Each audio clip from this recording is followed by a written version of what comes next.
President Trump has hired a new architect to oversee his $300 million White House ballroom project after reportedly clashing with the person who was originally in charge.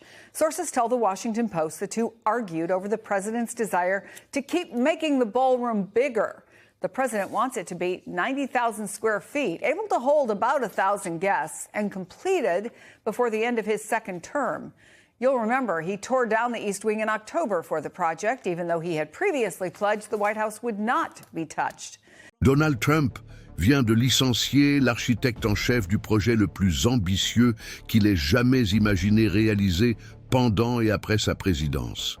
Mais ce que personne ne dit clairement, c'est la véritable raison derrière cette décision qui a scandalisé les architectes, les historiens, les politiciens et même les alliés de Trump. Tout a commencé par une ambition qui semblait absurde dès le départ, mais qui, comme presque tout ce que fait Trump, a pris forme sous la pression, la vanité et le pouvoir. Une salle de réception de 8361 mètres carrés, plus grande que la Maison-Blanche elle-même, au cœur du quartier historique de Washington, D.C. Une construction qui non seulement détruit des symboles architecturaux centenaires, mais qui démantèle l'équilibre même entre tradition et fonctionnalité qui façonnent le siège du pouvoir américain depuis l'époque de Jefferson. Et c'est là que le nom de James McCrae apparaît pour la première fois. Un architecte de renom, spécialisé dans les églises catholiques et fervent défenseur de l'architecture classique, choisi personnellement par Trump pour transformer ce rêve en réalité. Mais McCrae a eu l'audace de dire non, d'alerter Trump que ce projet était disproportionné, invasif, et qu'il pourrait représenter un affront à l'esprit même du bâtiment le plus important des États-Unis. Et c'est pour cette raison qu'il a été écarté. Il a été démis de ses fonctions, remplacé, effacé de l'histoire, avant même d'avoir pu laisser sa marque. Et c'est là que la véritable histoire commence. Car lorsqu'un architecte respecté au parcours international met en garde un président contre les risques de détruire un patrimoine national, et que cet avertissement est ignoré et étouffé, il ne s'agit plus seulement d'un chantier, nous parlons du pouvoir absolu. McCrae a été retiré du projet à la fin du mois d'octobre, après une série de confrontations avec Trump sur la taille, l'échelle, l'esthétique et le délai des travaux. Mais ce que peu de gens savent, c'est que McCrae n'était pas seulement en désaccord avec l'esthétique. Il a averti que cette salle de réception pourrait visuellement engloutir la Maison-Blanche, que la structure compromettrait l'équilibre historique du bâtiment et qu'aucun projet ne devrait prendre le pas sur la maison du peuple. Trump n'a pas voulu l'entendre.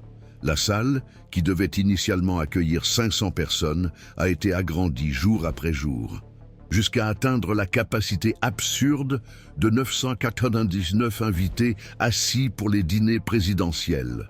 Ce n'est pas une salle de réception, c'est un monument personnel. C'est l'ego d'un homme matérialisé dans des colonnes dorées, des murs blindés de verre et un budget qui est passé de 200 à 300 millions de dollars en seulement 3 mois. Et malgré toutes ces dépenses, le projet se poursuit sans même que les plans aient été approuvés par la Commission fédérale chargée d'examiner les travaux dans les zones historiques. Au nom de la précipitation, de la vanité et d'une vision personnelle qui méprise les limites techniques et juridiques, Trump a ignoré toutes les étapes que tout citoyen ordinaire serait tenu de respecter. Pire encore, il a détruit l'aile est de la Maison-Blanche, qui abrite les bureaux des premières dames depuis plus d'un siècle, sans avertissement, sans consultation publique et sans aucun respect pour l'histoire qui y résidait. Chaque mur abattu, chaque arbre historique abattu. Tout cela a été fait pendant que la presse parlait d'économie, d'élections, de CPI et de guerres étrangères. Personne n'a voulu regarder ce qui était détruit à l'intérieur de la maison. Et maintenant, Trump annonce que tout se passe comme prévu, que le projet respecte le budget et qu'il s'agira du plus grand chantier depuis la construction du Salon Ovale. Mais les faits racontent une autre histoire. Les faits montrent un architecte licencié pour avoir exprimé son désaccord avec un caprice.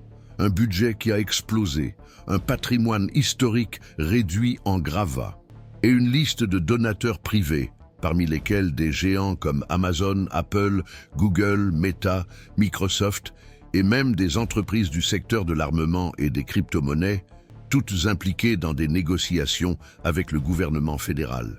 Vous comprenez l'ampleur de la chose ?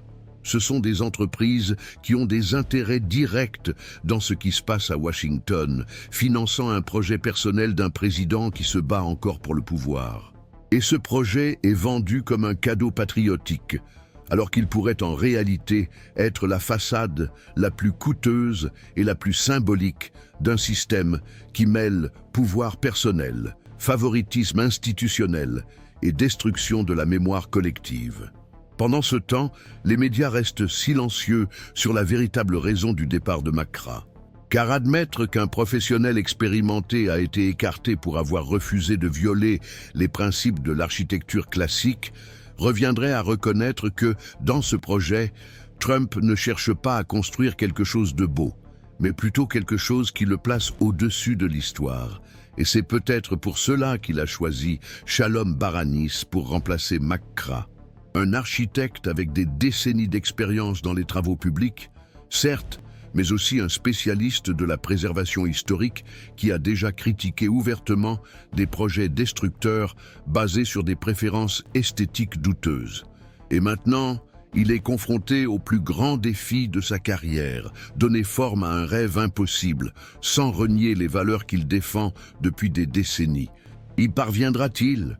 Ou sera-t-il simplement un pion de plus que Trump utilisera jusqu'à ce qu'il ne lui soit plus utile ? Ce n'est que le début. Chaque semaine, de nouvelles accusations et de nouveaux conflits apparaissent, et le bruit des machines continue de résonner dans les jardins de la Maison-Blanche.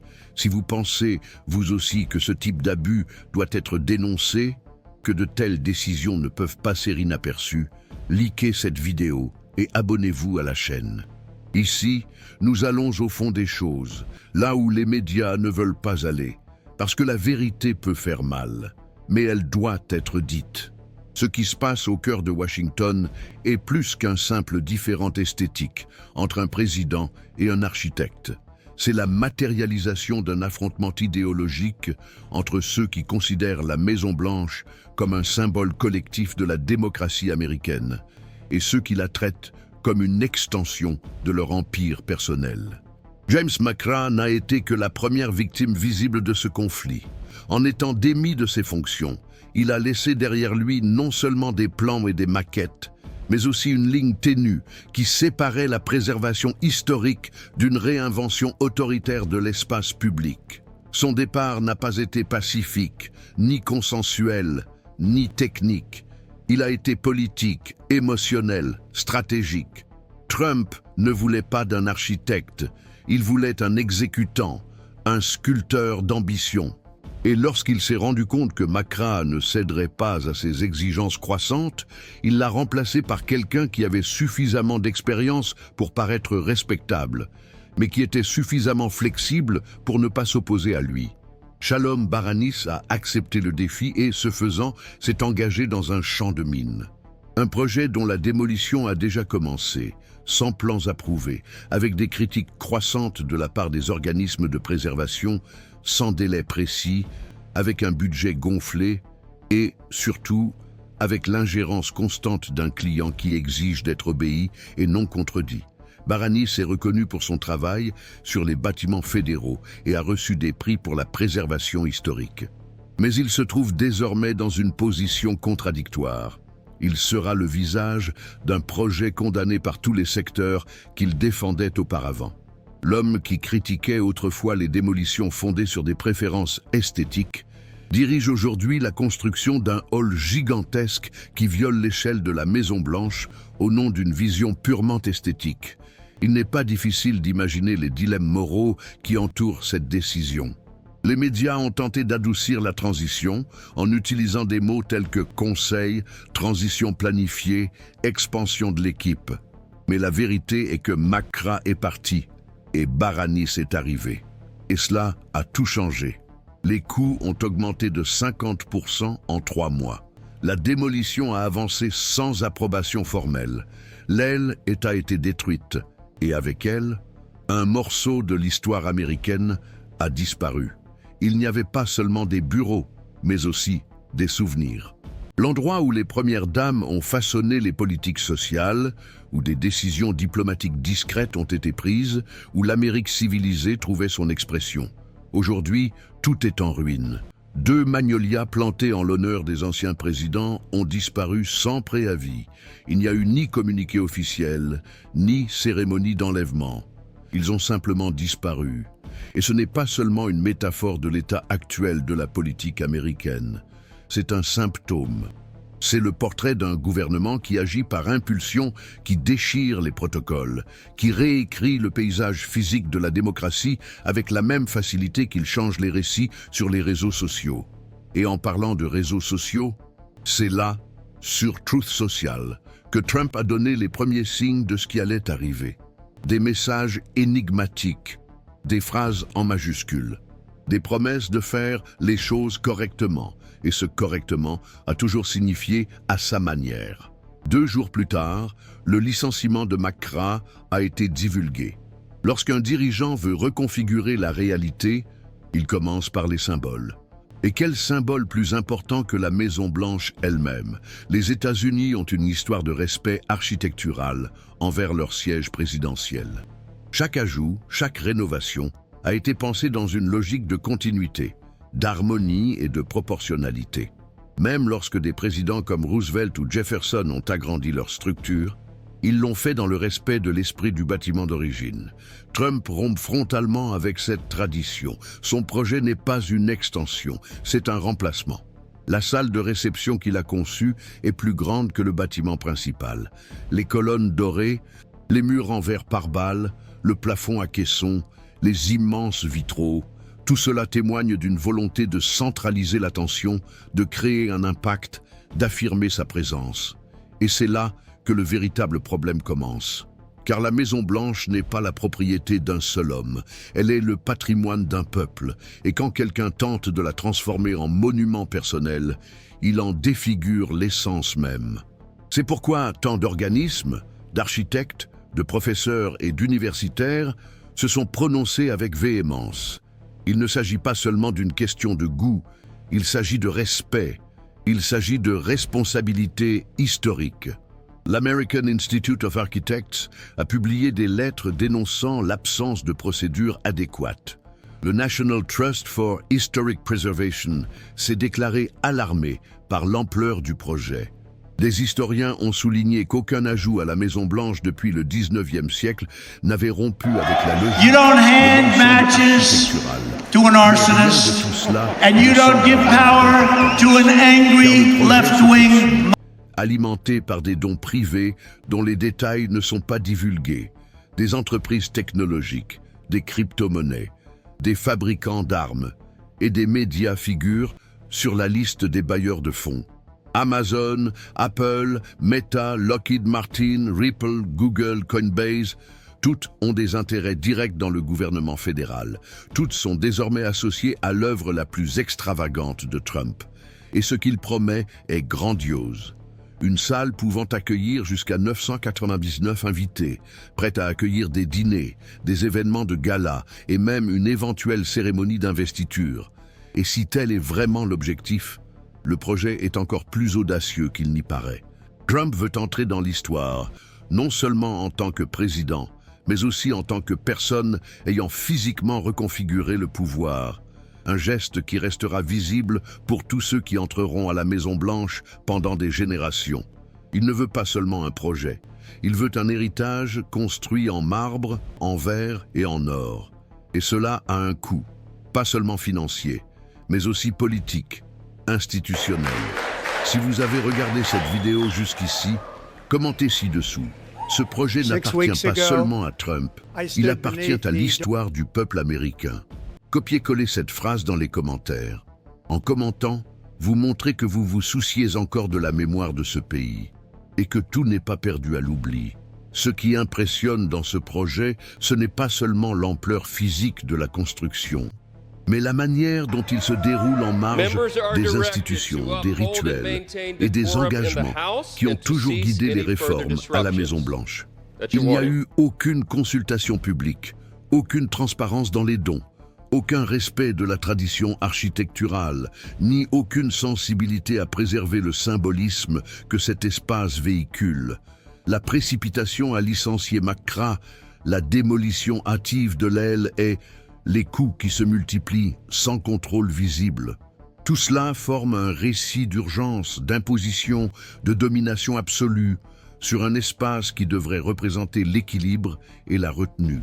Lorsque Trump affirme que ce sera le plus grand ajout à la Maison-Blanche depuis le Salon Ovale, il ne cherche pas seulement à surpasser ses prédécesseurs, il tente de marquer son territoire, de laisser son empreinte gravée dans la pierre, sur les colonnes, les tapis et les lustres. Mais cette empreinte n'a été validée par personne d'autre que lui-même et un cercle de milliardaires. La liste des entreprises qui ont financé le projet reste entourée de mystères. On ne sait pas qui a donné combien, on ne sait pas à quelles conditions, et surtout, on ne sait pas ce que ces entreprises attendent en retour, car rien n'est gratuit à Washington. Le don d'un centime suscite déjà des soupçons. Imaginez 350 millions de dollars collectés en quelques mois. À un moment où le pays vit sous le poids de l'inflation, de la crise du logement, de l'instabilité internationale et d'un fossé croissant entre riches et pauvres. Et tandis que des millions d'Américains réduisent leurs dépenses de base, une salle de réception de près de 9300 mètres carrés voit le jour dans le jardin de la présidence. Et ce n'est pas seulement le coût financier qui scandalise. Ce qui a été perdu avec la destruction de l'aile et ne peut être mesuré en dollars. Les derniers vestiges d'une aile qui abritait des souvenirs, des décisions, des luttes et des moments intimes de l'histoire américaine ont été supprimés. C'est là que des premières dames telles que Eleanor Roosevelt, Jackie Kennedy et Michelle Obama ont travaillé, organisé des campagnes de santé publique, d'éducation et de culture. Aujourd'hui, tout est réduit à un tas de gravats. Les arbres historiques ont disparu sans aucune justification. L'équilibre architectural entre les ailes est et ouest a été rompu. Le dialogue entre les différentes époques de la Maison-Blanche a été réduit au silence par un cri visuel d'exagération, d'or, de verre et de disproportion. Et le plus grave, c'est que ce cri s'impose avec la force d'une machine que personne ne semble capable d'arrêter. Ni le Congrès, ni la Commission nationale de planification, ni les médias, ni les organismes de préservation historique. Tout avance parce que Trump le veut. Et quand quelqu'un ose dire non, comme l'a fait McCrae, il est écarté. Le processus même de remplacement de l'architecte montre le mépris pour la logique. Baranis a pris en charge un projet en cours, sans avoir participé aux étapes initiales, sans avoir approuvé la démolition, sans avoir redessiné les structures. Il doit maintenant signer pour quelque chose qui ne lui appartenait pas depuis le début. Et ce faisant, il assume également la responsabilité d'un éventuel échec architectural, politique et historique. Et c'est là que le danger augmente, car des travaux comme ceux-ci ne s'effacent pas facilement. On ne supprime pas des colonnes en or comme on annule des décrets. On ne rompt pas des liens d'un simple trait de plume. Ce que Trump est en train de construire là-bas, c'est une marque indélébile. Même si un nouveau président prend le pouvoir, même si le Congrès change, même s'il y a un repentir collectif, la salle restera debout. Elle servira de cadre à des dîners officiels, des galas, des célébrations diplomatiques. Et même si les futurs occupants de la Maison-Blanche la rejettent, ils seront inévitablement sous son ombre. Trump est donc en train de créer quelque chose que même son départ du pouvoir ne pourra inverser. Un monument à sa propre vision. Une imposition architecturale qui crie plus fort que n'importe quel discours. Et c'est ce qui dérange tant ses détracteurs, parce qu'il a compris le pouvoir de l'esthétique comme moyen de domination. Et il s'en est servi pour enterrer l'élégance discrète de la Maison-Blanche sous des tonnes de marbre, de verre blindé et de promesses vides. En affirmant qu'il fait ce que d'autres présidents ont toujours voulu faire, Trump réécrit l'histoire, comme s'il s'agissait d'une chronologie malléable, comme si les faits pouvaient être adaptés à son récit. Mais les archives montrent le contraire. Aucun président avant lui n'avait tenté une intervention de cette ampleur. Kennedy y a pensé un instant. Roosevelt l'a envisagé. Mais tous ont reculé devant le poids de la tradition. Pas Trump, il va de l'avant. Et s'il y a une chose que la société américaine doit comprendre, c'est que cette œuvre n'est pas seulement une extravagance personnelle, c'est une métaphore, un miroir grossissant du type de leadership que Trump représente. Un leadership qui repousse ses limites jusqu'à ce que personne n'ose plus le remettre en question et qui, lorsqu'il est contesté, répond par des remplacements et de la propagande.